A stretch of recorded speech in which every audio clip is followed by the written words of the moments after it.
ఓం నమ శివాయ. అందరికీ నమస్కారం అండి. తులరాశి వారికి 7 జన్మల శత్రువు ఎవరు అనేది దొరికిపోయారు. ఎవరో తెలిస్తే మీకే మతిపోతుంది.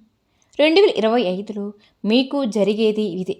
వెంటనే ఈ వీడియోని ఖచ్చితంగా చూడండి. అసలు మీ శత్రువు ఎవరు, ఎవరి మూలాన మీకు ఇవన్నీ, ఏ కారణంగా, ఎటువంటి సంబంధం లేకుండా మీ పనులన్నీ జరిగాయి, అన్నీ ఎలా చెడిపోయాయి, మీకు ఇంత నష్టం ఎందుకు, ఇలా ప్రతిదీ చాలా క్లియర్గా మనం ఈ వీడియో ద్వారా తెలుసుకుందాం. తులరాశి వాళ్ళు ఎప్పుడు చూసినా కూడా అతిగా కష్టపడే తత్వం కలిగి ఉన్న వాళ్ళని చెప్పాలి. వాళ్ళు ఎప్పుడు కూడా కష్టాన్ని చూసి భయపడేవారు అస్సలు కాదు. వాళ్ళు ఎంతో దీర్ఘంగా, అలాగే ఎంతో ప్లానింగ్తో పాటు వాళ్ళ పనులు అనేది చేస్తూ ఉంటారు. అయినా కూడా చాలా సమయంలో ఇబ్బంది కలుగుతూనే ఉంటుంది. వీరు ఎంతైతే శ్రమదానం చేస్తారో దానికి తగ్గట్టుగా డబ్బు అనేవి రావు. దీనికి కారణం కూడా ఎంతైతే ఉందో వీళ్ళకి సంబంధించిన వీళ్ళ తత్వం. ఎందుకంటే వీళ్ళు చాలా తొందరగా అందరినీ నమ్మేస్తూ ఉంటారు కాబట్టి. అలాగే ప్రతి ఒక్కరికి సహాయం చేసే గుణం కలిగి ఉంటారు. దాని మూలాన చాలాసార్లు వీరు చేసిన పనులు, చేసిన సహాయం వలనే ఇరుక్కుపోతూ ఉంటారు. అయితే ఏంటి, ఎటువంటి పనులు మనం చేయకుండా ఉండాలి? ఏ మనిషి పేరుతో స్టార్ట్ అవుతున్న వాళ్ళు ఎవరు ఉన్నారు? మిత్రులు ఎవరు? ఏ అక్షరం కలిగిన వాళ్ళు మీ శత్రులు అనేది ప్రతి ఒక్కడు కూడా మనం క్లియర్గా తెలుసుకుందాం. అయితే చివరిలో మీకు దీనికి పరిహారం కూడా తెలియజేస్తాం. కాబట్టి ఈ వీడియోని ఎక్కడ కూడా స్కిప్ చేయకుండా చివరి వరకు చూడండి. అలానే ఈ వీడియో కనుక మీకు నచ్చినట్లయితే ప్లీజ్ లైక్ చేయండి. తులరాశి వాళ్ళు చాలా గంభీరంగా ఉంటారు. అలాగే వాళ్ళు చేసిన పనిని కూడా ఎప్పుడు కూడా అవతల వాళ్ళకి నష్టం కలిగించేలా కాకుండా వాళ్ళు బాగుండాలి, పక్కన వాళ్ళు కూడా బాగుండాలి అన్న ఆలోచన కలిగి ఉండి వీళ్ళు ఎప్పుడు కూడా మంచిగా పని చేస్తూనే ఉంటారు. ఎప్పుడు కూడా ఎవరిని మోసం చేయరు కూడా. వీరు చేసే పనుల్లో కూడా వీళ్ళదే పైచి ఉండాలని దానికి తగ్గట్టుగా ఎంతో శ్రమ పడుతూ ఉంటారు కూడా. కానీ వీళ్ళకి దానికి తగ్గట్టుగా ఫలితం అనేది దక్కదు. ఎందుకు అంటారా? ఎందుకంటే వీరికున్న అతి మంచి వీరికి ముందే అర్థమైపోవడం అనేది వీళ్ళు చాలా మంచి వాళ్ళు. ఏదడిగినా సరే కాదనకుండా ఇస్తూ ఉంటారు. నేను చెప్పే ప్రతి ఒక్క మాట తులరాశి వాళ్ళు ఎవరైతే ఉన్నారో వాళ్ళు నమ్ముతూ ఉంటారు.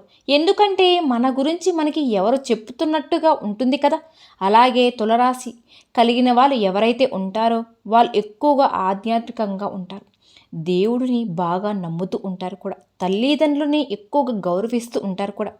అటువంటి వాళ్ళు ఎప్పుడు కూడా ఒక రకంగా చెప్పాలి అంటే సిదాసాదుగా వీళ్ళు ఎప్పుడు కూడా అవతల వాళ్ళకి నష్టం కలగకుండా వారు మన పని మనం చేసుకుంటూ వెళ్ళాం అని అనుకుంటూ ఉంటారు. వీళ్ళ మంచితనం మూలానే చాలామంది ఉపయోగించుకుంటూ ఉంటారు. వీళ్ళ దగ్గరకు వచ్చి కాస్త బాధతో, కాస్త దీనంగా మాట్లాడితే చాలు కరిగిపోతారు. ఎక్కువగా వేరే వాళ్ళకి హెల్ప్ అనేది చేస్తూ ఉంటారు కూడా. దానితో అవతల వాళ్ళు దీన్ని అవకాశంగా తీసుకుని మిమ్మల్ని మరింతగా ఎక్కువ శాతంగా ఇబ్బంది పెడుతూ ఉంటారు. వాళ్ళు ఇబ్బంది పడతారు అని చెప్పి కూడా తులరాశి వారికి తెలుస్తూనే ఉంటుంది. మీరు మీ చుట్టుపక్కల ఉన్న వాళ్ళందరికీ వాళ్ళు కూడా మీ అంత మంచి మనసు కలిగి ఉన్నవారు లాగా నమ్మి మీరు చేసే ప్రతి ఒక్క పని గురించి కానీ, లేకపోతే నేను ఇప్పుడు ఈ విధంగా ఉన్నాను, నెక్స్ట్ నా ఆలోచన ఇది, నా బిజినెస్ పెట్టాలనుకుంటున్నాను, ఇలా పెట్టుబడి పెట్టాలనుకుంటున్నాను అని మీరు చెయ్యాలనుకున్న ప్రతి ఒక్క పని కూడా చాలా క్లియర్గా వాళ్ళకి చెప్పేస్తూ ఉంటారు కూడా. దానితో వాళ్ళు ఆ ఐడియాలు ఒకరిది దానికి తగ్గట్టుగా ఫలితం ఇంకొకరికి అన్నట్టుగా మీరు మొత్తం ప్లానింగ్ చేసుకుంటూ ఉంటారు. మీరు మంచిగా అంటే అందరితో కూడా యూనింగ్గా ఆలోచిస్తూనే మీ ఆలోచన ముందు వారితో షేర్ చేసుకోవడం మూలాన అది వేరే వాళ్ళు యూజ్ చేసుకుంటున్నారు. మిమ్మల్ని ఆ విషయం దగ్గర అంటే మీరు ఏదైనా ఐడియా వాళ్ళకి చెప్పినప్పుడు అరే దీంట్లో ఏం ఉండదు అని చెప్పేసి మిమ్మల్ని నమ్మించి మోసం చేయడం స్టార్ట్ చేస్తారు. ఇక మీరు వాళ్ళ మాటలను నమ్మేస్తున్నారు. ఎందుకంటే మీరెప్పుడు కూడా అవతల వాళ్ళతో అలా ఉండరు కదా. జెన్యూన్ రివ్యూ ఏదైతే ఉందో అదే ఇస్తారు. సో వాళ్ళు కూడా మీకు అలాగే ఉన్నారు అని అనుకుంటారు.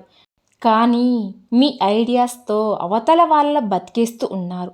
కాబట్టి మీరు కాస్త జాగ్రత్తగా ఉండాలి. మీరు మీ ఇంట్లో మీ మనసులో మీ మైండ్లో జరిగే పనులన్నీ ఆచరించండి. ఒక అడుగు ముందుకు వేసి ఎవరితోనూ డిస్కషన్ చేయకుండా చేయండి. దానితో మీ సక్సెస్ ఇంత అంతా కాదు మరింతగా పెరుగుతుంది. మీరు ఎప్పుడు కూడా మీరు చెయ్యాలనుకున్న పనిని మీ తల్లిదండ్రులతో మాత్రమే మీరు దాని గురించి డిస్కషన్ అనేది చేసుకోండి. ఆ తర్వాత ఆ పనిని ఆచరించండి. ఇక ఎవరు మీ శత్రువు, ఏ పేరు కలిగిన ఉన్నవాళ్ళు, వాళ్ళ అక్షరం ఏదైతే ఉందో అది ఎం స్టార్ట్ అయ్యే వ్యక్తులు ఎవరైతే మీ జీవితంలో ఉన్నారో వాళ్ళు వచ్చిన తర్వాత మీ జీవితంలో ఎటువంటి మార్పులు ఉన్నాయి, వాళ్ళు రాకముందు మీ జీవితం ఏ విధంగా ఉంది అది కూడా గమనించుకోండి. ఇక వీళ్ళు మీ లైఫ్లోకి వచ్చిన తర్వాత ఏ విధంగా మీకు ఎంత తొందరగా దగ్గరయ్యారో మీరు వీళ్ళకి ప్రతి ఒక్క విషయం మీరు చేయబోతుంది ముందే చెప్పిస్తున్నారు లేదా ఇది కూడా గమనించుకోండి. ఎందుకంటే కొన్నిసార్లు మన జీవితంలో కొన్ని రిలేషన్స్ ఎలా ఉంటాయి అంటే వాళ్ళతో ఏది కూడా చెప్పుకోలేకుండా మనం ఉండలేం. వెంటనే ప్రతి ఒక్కటి అది మంచి కావచ్చు చెడు కావచ్చు ముందు వాళ్ళతోనే మనకి చెప్పాలని అనిపిస్తూ ఉంటుంది. మన మనసు మైండ్ కూడా అంటే లాగేస్తూ ఉంటుంది. కాబట్టి అటువంటి వాళ్ళు అక్షరం కలిగిన వాళ్ళు మీ జీవితంలో ఎవరైనా ఉన్నారా గమనించండి. వాళ్ళు రాకముందు మీ లైఫ్ ఎలా ఉంది, వాళ్ళు వచ్చిన తర్వాత వాళ్ళకి మీరు చెప్పిన ప్రతి ఒక్క విషయం తర్వాత ఆ పని జరుగుతూ ఉందా, ఆగిపోయిందా, లేదా సంబంధం లేకుండా ఏది లేకుండానే మీ పనులు ఆగిపోతున్నాయా అంటే దానికి కారణం అదే. కాబట్టి ఆ మనిషిని నమ్మడం మానేసి తనకి అన్ని విషయాలు చెప్పడం మానేసి మీ పనులు మీరే చేసుకోవడం స్టార్ట్ చేయండి. వాళ్ళని అవాయిడ్ చేయండి. అక్కడితోనే సగం ప్రాబ్లమ్స్ మీకు క్లియర్ అయిపోతాయి. ఇక దాని తర్వాత మీరు చేయవలసింది ఏంటి అంటే ఒక శనివారం రోజున మీరు చక్కగా ఆంజనేయ స్వామి గుడికి వెళ్ళి అక్కడ 11 ప్రదక్షిణలు చేసుకుని అక్కడ నుంచి తిరిగి ఇంటికి వచ్చిన తర్వాత సాయంత్రం పూట మీరు ఇంట్లో కర్పూరం అలాగే 11 లవంగాలు వేసి ఇంటి నిండా ధూపం చూపించండి. మీకున్న నెగిటివ్ అంతా కూడా పోతుంది. ఇక ఆంజనేయ స్వామి గుడిలో మీరు వీలైతే నల్ల శనగలు అలాగే ఉప్పు ఏదైతే ఉంటుందో దానితో తయారైన ప్రసాదాన్ని దేవుడికి అర్పించండి. మీరే చూస్తారు మీకు ఇప్పుడు దాకా ఆటంకాలు ఉన్నవన్నీ కూడా మీకు జరగవు, పనులన్నీ కూడా జరగడం అనేది మొదలవుతాయి. మీ మనసులో మీ మైండ్లో ఉన్న ఆందోళన తగ్గి మీకు ఎంతో బాగా పని మీద శ్రద్ధ అనేది పెరుగుతుంది. ప్రతి ఒక్క పని ఆటంకం లేకుండా జరగడం అనేది మొదలవుతుంది. కాబట్టి ఖచ్చితంగా మీరు కూడా ట్రై చేయండి. మీ జీవితంలోని ఇటువంటి వారిని వేరి పక్కన పడేయండి. అలాగే తులరాశి వారు మీ సొంతింటి కల తొందరగా నిజం కావాలి అంటే ఎలాంటి పరిహారాలు పాటించాలో ఈ వీడియోలో మనం తెలుసుకుందాం. ఎవరైనా సరే జీవితంలో సొంత ఇల్లు అనేది ఒక కల లాంటిది. ఇల్లు కట్టి చూడు, పెళ్లి చేసి చూడు అని అంటారు. సొంతింటి కళ నిజం కావాలి అంటే ఇల్లు కొనాలన్నా, ఇల్లు కట్టుకోవాలన్నా, అపార్ట్మెంట్స్ కొనాలన్నా పరిహార శాస్త్రంలో కొన్ని పరిహారాలు అనేవి పాటించాలి. అప్పుడు తొందరగా సొంతింటి కళ అనేది నిజమవుతుంది. అయితే అసలు మనకి సొంతింటి యోగం ఉందా లేదా అని చాలామందికి అనుమానం అనేది ఉంటుంది. ఎవరికైనా సరే జాతకంలో మనకి 4 ఇంటిని స్థలాలు అంటారు. అంటే అక్కడ పాపగ్రహం ఉన్నప్పుడు సొంత ఇల్లు కట్టుకోవడం ఆలస్యం అవుతూ ఉంటుంది. అంటే ఎవరికైనా సరే వ్యక్తిగత జాత చక్రం ఉంటుంది. ఆ జాతక చక్రంలో లగ్నం ఉంటుంది. లగ్నం నుంచి లెక్కబట్టినప్పుడు వచ్చే కొన్ని మార్పులు ఆ ఇంటి స్థానంలో పాపగ్రహాలు ఉంటే సొంత ఇంటి కల ఆలస్యం అవుతూ ఉంటుంది. అలాంటప్పుడు తొందరగా సొంత ఇల్లు కట్టుకోవాలి అంటే శివుడిని వీలైనప్పుడల్లా జాజి పూలతో పూజిస్తూ ఉండాలి. దేవుడిని జాజి పూలతో పూజిస్తే సొంతింటి కల త్వరలోనే మీకు నిజమవుతుంది. అలాగే సొంతింటి కల నిజం కావాలి అంటే ఒక ప్రత్యేకమైనటువంటి దీపం మంగళవారం పూట ఇంట్లో వెలిగించాలి. దాని పేరే యాక్షిణీ దీపం.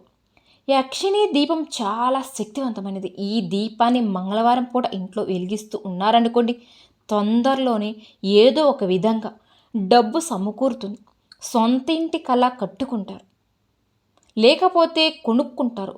ఈ దీపం ఎలా పెట్టాలి అంటే ప్రతి మంగళవారం కూడా మీ ఇంట్లో దక్షిణ దిక్కు ఎక్కడ ఉందో చూసుకోండి. ఆ దక్షిణ దిక్కులో ఒక పీట పెట్టి పీటకి పసుపు కుంకుమ బొట్టు పెట్టండి. పీట మీద బియ్యం పిండితో ట్రయాంగిల్ ముగ్గు వేయండి, త్రిభుజం ముగ్గు వేయండి. ఆ తర్వాత కాస్త కుంకుమ తీసుకొని ఆ కుంకుమ పువ్వులు కలిపి ఆ కుంకుమతో ట్రయాంగిల్ మధ్యలో ఓం అనే అక్షరం రాయండి.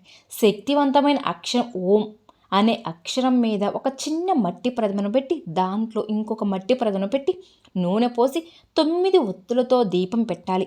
9 ఒత్తులు కలిపి అయినా పెట్టవచ్చు, లేదా విడివిడిగా 9 ఒత్తులైనా పెట్టుకోవచ్చు.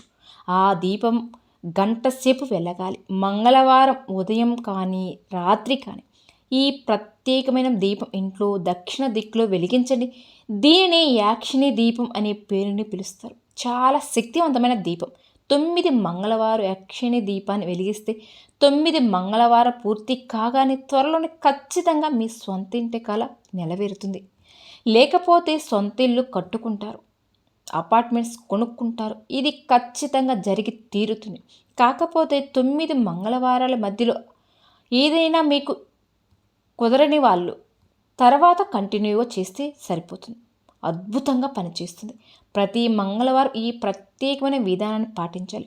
అలాగే సొంత ఇంటిని మనకు అనుగ్రహించే దేవుడు లక్ష్మీనారాయణ స్వామి. మనకి ఎప్పుడైనా సరే ఇంటి పరంగా సమస్య ఉంది, ఇల్లు కట్టుకోలేకపోతున్నాం, ఇల్లు కొనుక్కోలేకపోతున్నాం అంటే ఎప్పుడైనా ఒక మంగళవారం దగ్గరలో లక్ష్మీ నరసింహస్వామికి అర్చన చేయించుకోండి, లేదా అభిషేకం చేయించుకోండి. లక్ష్మీ నరసింహస్వామి ఆలయంలో 9 ప్రదక్షిణ చేయండి. అప్పుడే తొందరలోనే మీ సొంతింటి కల నిజమవుతుంది. ఇంకా మీకు వీలైతే జాతకంలో భయంకరమైన దోషాలు, ఇల్లు కట్టుకోవడం ఆలస్యం అవుతుంది అనుకోండి, ఎప్పుడైనా శుక్రవారం రోజున మీ దగ్గరలో ఖాళీ ప్రదేశం ఉంటే అక్కడ మీ చేతితో రావి చెట్టు నాటి నీళ్లు పోసి 11 ప్రదక్షిణ చేసి ఇంటికి రండి. చాలు, ఖచ్చితంగా మీ సొంతింటి కల నెరవేరుతుంది. ఈ శక్తివంతమైన యాక్షిణి దీపం పెట్టండి, మీ సొంతింటి కల నిజం చేసుకోండి. ఈ వీడియో నచ్చితే ఖచ్చితంగా లైక్ చేయండి, మన ఛానల్ని సబ్స్క్రైబ్ చేసుకోండి. ఓం శ్రీ మాత్రే నమః.